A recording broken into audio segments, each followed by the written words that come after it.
What's going on, YouTube? I decided to try something a little different today. I'm gonna show you guys a little cooking from a turkey that I got in Kansas. We are going to make a wild turkey gumbo, and it's a recipe that I got from a guy that I met in Kansas who's actually from South Carolina, which I thought was crazy. Seeing that's how I'm from South Carolina too, and I fly all the way to Kansas, and then I meet a guy from Charleston. So that part was crazy. But anyway, he gave me a really good recipe for the turkey thighs, and I'm going to use them to make wild turkey gumbo. And most hunters just, throw the thighs away. Most of them usually just keep the breast, but I like to save as much stuff from my harvest as possible. So what we're going to do here is take these wild turkey thighs and make a gumbo out of it. But first off, I'm going to brine these thighs, and let me see, right here some of the ingredients. I'm going to make a brine, which basically I'll take all the ingredients, put them in this pot and brine it, just bring it to a boil. And once it cools down, I'm going to put the thighs in this pot with the rest of these ingredients right here and let it sit for between 24 to 48 hours. And then we will get to actually cooking it with the process with the gumbo. But right now, well, let me show you guys some of the ingredients. I actually got the recipe for the brine from Steve Ranella. He has the Meat Eater TV show, and I looked. Where did I find it? I think I found it on Google, somewhere on Google. I did a search for cooking wild turkey, and I ran across a brine that he has. This is actually it right here. But for what we are doing, I'm going to change up the amounts of some of the stuff that I use, because in his recipe it actually says to use a whole cup of this kosher salt, which to me is actually way too much. It's going to make it too salty. I guess it depends on how you cook it, but the one time when I cooked some duck and I brined it with some kosher salt, and it made it like so salty that it was inedible. So what I'm going to do is I'm either going to halve the ingredient that he says to use, or only use a fourth. But anyway, I'm going to I have a gallon of water in here, 1 gallon of water. We're going to take the juice from 3 lemons, 1 onion, a cup of brown sugar, a half a cup of brown sugar, and he says to use 1 cup of kosher salt, but I'm probably going to use either a fourth or a half a cup of kosher salt. And this oregano and parsley flakes, that's just something else I decided to throw in there. I might put a little onion powder in there as well, just to, I don't know, it might add some more flavor to the brine. But basically we're going to mix all this stuff up, put it in this pot, let it boil, and then after it boils for a while, you let it cool all the way down. I mean like room temperature, let it cool all the way down. And then you put your turkey in the brine and let it sit for 24 to 48 hours. So here we go. Let's get started. Alright, here go the thighs cleaned up.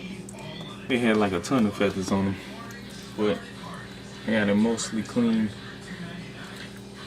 And I'm gonna go ahead and put these in the brine. I might take a fillet knife and just make a few cuts through the meat, so that while they are in the brine, that brine will really soak down into them pretty good. I'm gonna go ahead and do that. Probably make a couple good cuts on the meat, and then we'll go ahead and put it in the brine. And I basically let this brine boil for like maybe 15-20 minutes, and then you let it cool all the way down, and put the turkey in it.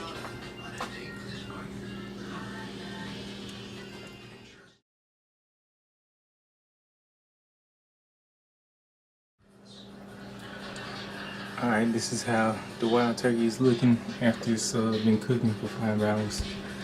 You can see it's let me turn this light on right here. It's falling off the bone.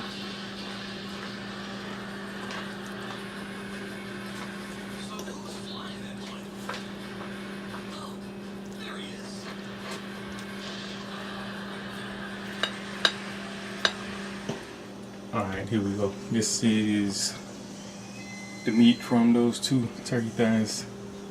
And it's crazy because a lot of people throw this part of the turkey away.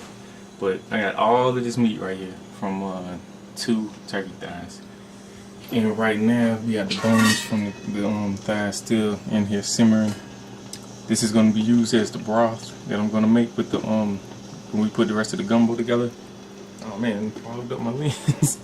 But this is the broth right here. This is going to end up being a broth. So we're going to let the bones simmer for maybe another hour and a half or so. And then we will put everything together. I think I'm going to add some crab legs and shrimp and make it a true gumbo. We'll see how it turns out. But this is actually pretty good already, without putting anything on it. But we'll get back to it in just a second.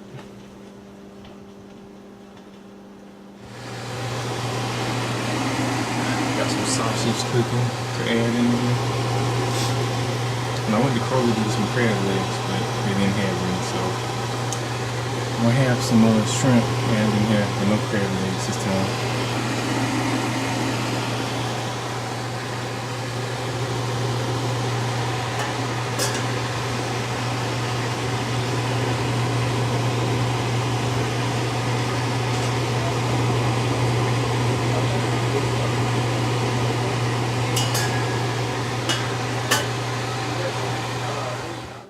Here is the finished product. It looks great. I'm about to pull me up a bowl right quick. Show you guys what it's looking like. I have to add the recipe in the description if anybody's interested in what we did to make this, because I know I skipped a whole lot of steps when I was doing this video. But this is our first time doing it, so it was a lot of trial and error. But I will add the recipe and what all I had to do to brine the wild turkey and how long it had to cook and all the ingredients. But I'm pretty sure this is about to be great.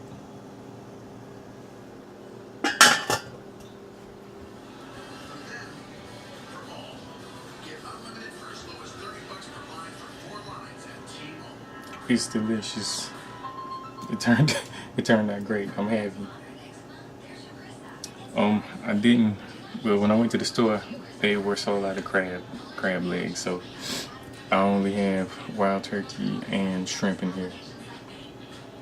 There's some sausage in there too, but it kind of got broke up, so you can't really see it. But it turned out great. I'm about to go eat this bowl right now.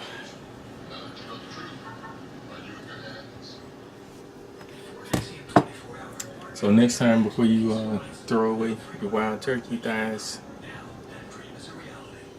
remember this recipe. You might want to save them next time.